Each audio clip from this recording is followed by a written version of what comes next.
Today we're talking about the benefits of sanctifying your motivation and your imagination. We're in Psalm 115 and there's a lot of wisdom here for anybody who is desiring to see your life become something more than what it was yesterday. A lot more than what you want it to be today. God promises that there can be an enhanced capacity for us to be able to move into a future life, a future existence that is way beyond something that which somebody that does not have him could possibly ever have within their existence. So let's just get into this and see what it gives to us.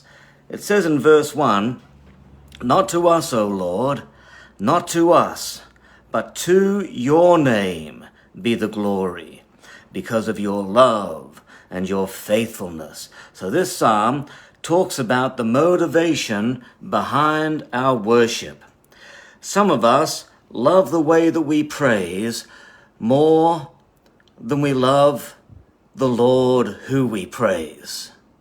Some of us love the sound of our voice so much when we're praising and we're worshiping that we get locked into our performance.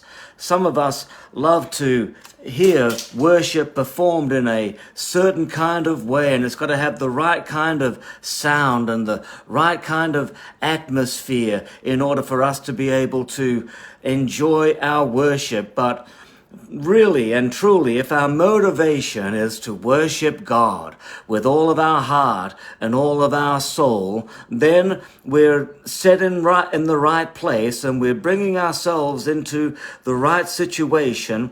We are sanctifying our motivation so that whatever we do is done for the glory of God.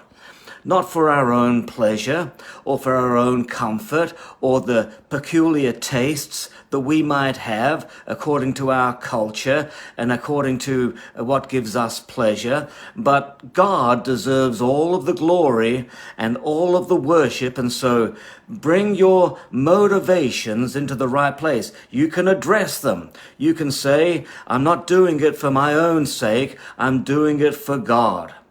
Now, when you do that, you start to forget about yourself and you worship the Lord. All right. Then it says in verses 4 to 9 of Psalm 115, it says, "Idols are silver and gold, made by the hands of men.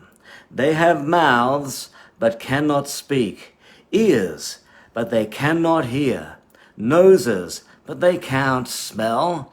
They have hands, but they cannot feel, and feet, but they cannot walk. Nor can they utter a sound with their throats." Listen now. "Those who make them will be like them, and so will all those who trust in them. O house of Israel, trust in the Lord." So your motives feed into your imagination. And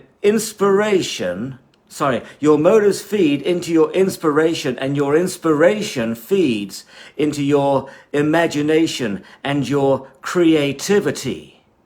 Worship is an act of creativity, an act that engages your imagination in a creative way, displaying images and pictures and vision and ideas and words and song and dreams across the screen of your mind.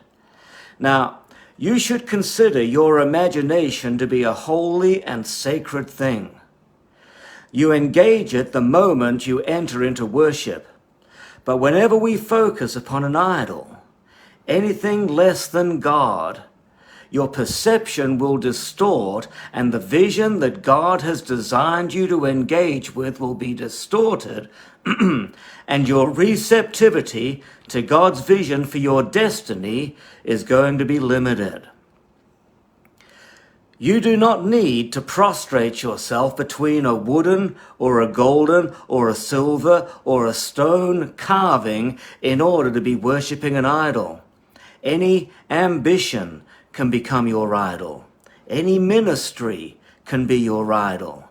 Your voice could be your idol, as can your bank balance or your house and your car. You can make an idol of yourself. Whatever becomes your prime focus and motivation becomes your object of worship. Now, whenever you give anything the status that really only truly belongs to God alone, then your ability to be able to see God will be blocked. Take God out of the picture and you render yourself powerless. What has happened? Well, you've become like that which you've worshipped. You're powerless because you have replaced God with an idol. You may not notice it at first, but invariably, like Samson, the Spirit of God will leave you, and you won't even know it. What you need is to sanctify the power of your imagination by making God the focus of your devotion. If you want to be like Jesus, then you must worship Jesus.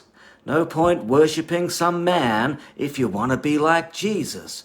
No point worshiping some earthly ministry if you want to be like Jesus. You have to worship Jesus, because anything less will make you a lesser version of who God wants you to be.